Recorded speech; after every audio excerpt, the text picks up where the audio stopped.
verset 1. C'est tout Matthieu chapitre 2. Mon frère à mesure à la maison, on va faire le thème, développer le thème dans ce mois de mars. On va étudier le Genèse chapitre 37 et le Matthieu chapitre 2. Donc, au fur et à mesure, on va étudier les différents chapitres, verset 2. Matthieu chapitre 2, on va lire la parole de Dieu ensemble. Jésus étant né à Bethléem, en Judée, au temps du roi Hérode. Voici les mages d'Orient arrivèrent à Jérusalem et dit: où est le roi des Juifs qui vient de naître? Car nous avons vu son étoile en Orient et nous sommes venus pour l'adorer. Amen. On va bien regarder. Jésus étant né à Bethléem, en Judée, au temps du roi Hérode, voici les mages d'Orient arrivèrent à Jérusalem et dit: où est le roi des Juifs qui vient de naître? Car nous avons vu son étoile en Orient. Tout le monde, nous avons vu son étoile. Nous avons vu son étoile. Et nous sommes venus l'adorer. Faut dire l'étoile. Faut dire l'étoile. Mais ce matin, on va parler de ton étoile. On va parler de notre étoile. Tu veux qu'on parle de son étoile? Tu veux qu'on parle de ton étoile et de ton étoile? Quand on parle de l'étoile de tout humain est lié à sa destinée. Quand on parle d'étoile, l'étoile de tous les humains est liée à sa destinée. Il n'y a pas que l'étoile qui n'est pas liée à une destinée. Quand on parle de ton étoile, on parle de ta destinée. Quand on parle de la destinée représente la vie d'une personne sur cette terre. Ton existence sur la terre, ça représente ta destinée. La vie terrestre sur cette terre est l'image de sa destinée. Donc, quand on parle de destinée, notre étoile est liée à notre destinée. Et si on voit dans ce passage de des sages qui étaient dans un pays comme l'Irak, on parle de l'Orient, on parle de l'Irak. Ils sont quittés dans un pays lointain et sont arrivés jusqu'à Jérusalem et dans la ville de Bethléem. Et dans cette ville-là, avant qu'ils ne viennent, depuis qu'ils étaient dans les lieux de résidence dans les pays, ils ont mis une étoile dans le ciel. Et quand ils ont la connaissance du mystère de cette étoile, ils ont su que l'étoile qui représente la destinée d'une personne, ils ont directement su que de cette étoile-là, elle est un roi sur la terre. Et ce roi-là, c'est un roi qui est né dans un pays qu'on appelle Israël, et dans une ville qu'on appelle Bethléem. Alors, directement, étant donné qu'ils ont vu l'étoile, ils ont décidé d'aller vers cette personne qui vient de naître là, en suivant son étoile. Ce matin, ce que je te dis, bien aimé frères et sœurs, la destinée de chacun qui est liée à notre étoile est vue depuis notre naissance. Ce n'est pas lorsque tu comptes dans la Christ que ton étoile est vue. Non. Depuis que tu es né, et même avant de naître, c'est que lorsque tu avais décidé que tu veux sur la terre, dans le sein de ta mère, et que toi et moi, on puisse être le jour à naître, directement, il y a des gens qui ont vu notre étoile. Il y a des gens qui ont vu notre étoile. Dans ta famille, ils ont vu ton étoile. Dans ton quartier, ils ont vu ton étoile.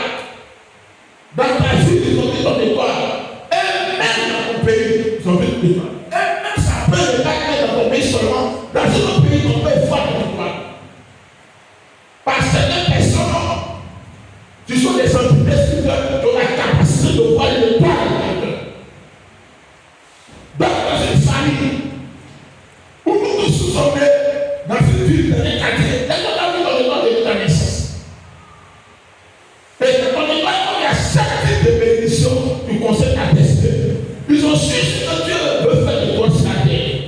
Ils ont vu le passage de toi, la séquence va te dire sur la terre, c'est que toi va te dire sur la terre.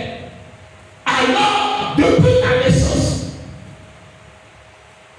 les choses que nous voyons de manière négative, pour détruire cette étoile-là, on commence à travailler comme toi. Il y a deux types de personnes qui volent de toi. Le premier type de personnes, ce sont les personnes inconverties. Ce sont les personnes qui sont des personnes méchantes. Ce sont des personnes qui sont des personnes destructrices. Des destinées, des étoiles qui voient dans le toit au ciel. Tu vois dans le toit. Maintenant, il y a deux types de personnes qui sont les personnes qui sont bonnes. Ce sont les personnes qui sont sages. Les personnes que Dieu a condamnées sur cette terre comme des sages qui deviennent bien.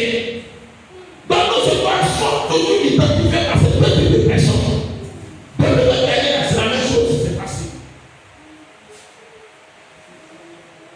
Et donc, quand on doit représenter la destinée, notre destinée est révélée depuis des années. C'est pas maintenant ta destinée est révélée. Depuis que le jour dernier, ta destinée est déjà vue. Les gens qui ont vu ce que tu peux devenir. Les gens qui ont vu ce que Dieu va faire avec toi. Les gens qui ont vu ce que tu seras sur la terre. Alors pour certains, tu sont des destinés de destinés. Tu sont des méchants qui attaquent cette loi déjà. Ils combattent cette loi.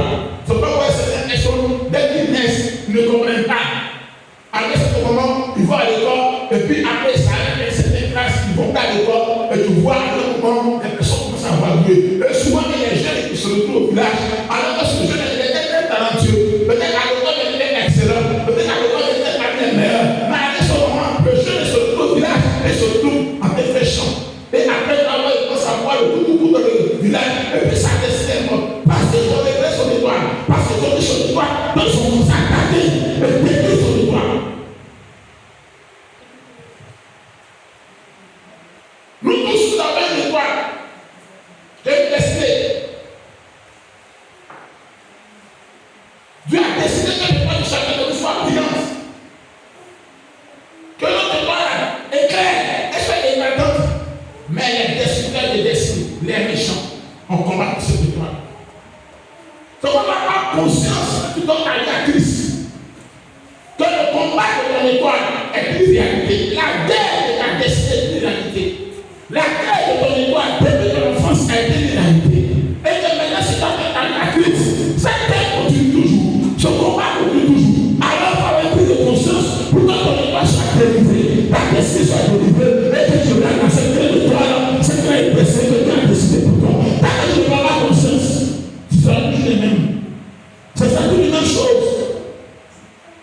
Ah, c'est maintenant que ma vie, je ne comprends pas. C'est maintenant que je dois y aller à l'église et c'est compris que c'est maintenant que tu décides que dans ta famille seulement, dans ta maison seulement, dans ton quartier seulement, dans ta nation seulement, il y a des destinés de toi, il y a des combattants de toi, il y a des méchants qui me battent de toi, oui.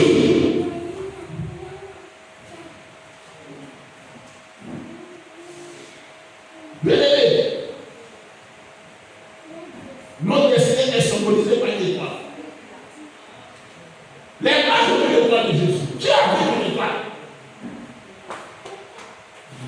Si tu ne vas pas me dire, il y a des choses qui ne passent, ils ont vu ton étoile. Et on donne une prise de conscience. Que ce soit pour nous, que ce soit pour les membres de nos familles, que les gens discernent dans le monde spirituel l'étoile, afin de détruire l'étoile. Ou soit c'est vraiment utilisé pour combattre le pas de certaines personnes dans les familles. Que dans cette saison nous sommes rentrés. Que Dieu c'est là pour délivrer ton étoile. Que Dieu c'est là pour délivrer ta destinée. Que Dieu c'est là pour délivrer ton étoile. Et Dieu est là pour délivrer ta destinée. Parce que c'est le temps de la délivrance de nos étoiles. C'est le temps de la délivrance de notre destinée.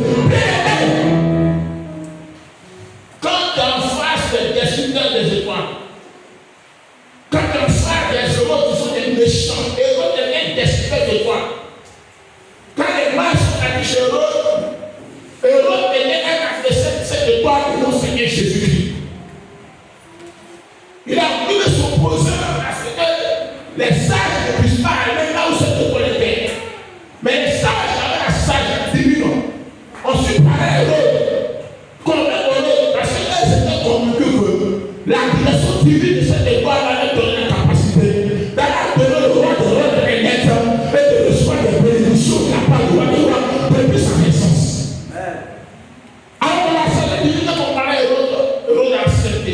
Mais on a dit ça, allez prendre des informations. Afin que là où se trouve cet enfant, qui a une histoire de destin en tant que roi, vous puissiez me le dire et que moi je suis plus à la gloire. Mais en réalité, on ne peut pas aller la gloire. On veut tuer l'histoire de Jésus. Et que le veut tuer la destinée de Jésus. On veut empêcher que le roi des rois naisse sur la terre. On veut empêcher que le roi des rois de sauver de l'humanité sur la terre. Ceux qui sont des destinés des étoiles, ceux qui sont des méchants des étoiles, les secrets, c'est de prendre toujours des informations sur toi. Si tu vois quelqu'un qui m'a donné des informations sur ta vie, tu cherches la bonne information sur ce que tu fais, où tu es, qu'est-ce qui se passe dans ta vie, les bénédictions qui vont arriver, c'est la destinée de toi, c'est ce qu'il faut. Allez, il ne va pas des informations pour te faire du bien, il ne va pas des informations pour te d'attaquer ton temps, d'attaquer ta destinée, d'attaquer la position que tu as pour toi. C'est pas faire rapidement pour donner des informations à n'importe qui. On ne donne pas ces informations à n'importe qui. Parce que c'est l'Europe qui est là. Bien aimés, tous sont confrontés d'une manière à des destinées de toi. Quand quelqu'un sait que tu vas devenir grand, quand quelqu'un sait que tu vas faire des choses, il prend des informations. Et on sait qu'il cherche à réduire cette étoile, il cherche à combattre cette étoile pour empêcher que ce que tu veux faire de toi puisse arriver, ou ce que tu veux donner puisse arriver. Bien aimés, il faut se lever maintenant pour empêcher cela avec le Dieu de la délivrance. C'est comme nous avons Dieu de puissant, que le Dieu de la délivrance, c'est pas destiné. Non, Dieu a donné des délivrances, mais c'est pas les destinées.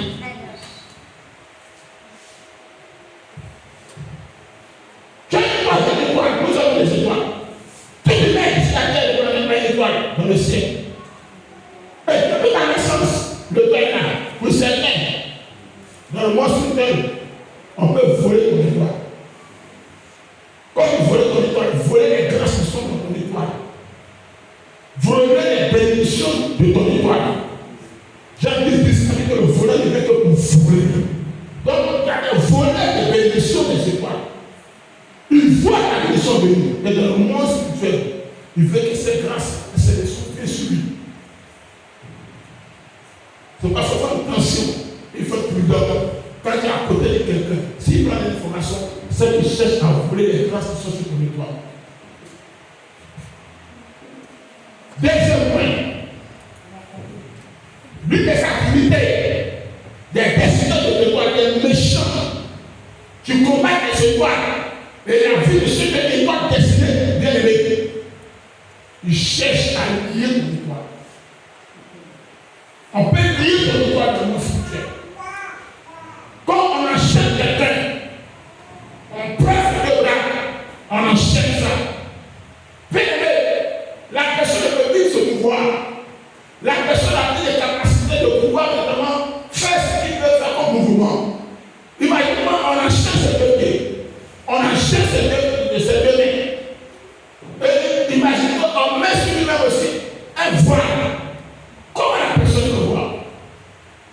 Les tueurs de destinée, les combattants de destinée, ils sont tous les Philistins. Non seulement ils ont crevé les yeux de Samson, mais ils ont enchaîné aussi Samson. Voici comment les tueurs de destinée agissent. Ils peuvent crever les yeux de la vision de ta destinée. Ou soit, il peut t'attacher, t'enchaîner. Quand Samson était enchaîné dans la prison, là où il faisait le coup, encore notamment dans cette salle, bien aimé, Samson ne peut plus être efficace. Donc on peut lier ta destinée. Dans le monde des terrains, les méchants, les tueurs de destinée, les informateurs qui prennent les informations sur ta destinée, peuvent chercher à lier ta destinée. Donc il y a des destinées qui sont liées. Mais je crois bien que le Dieu de la délivrance va délier nos destinées. Le Dieu de la délivrance va délier ta destinée. Nous sommes dans la saison où les destinées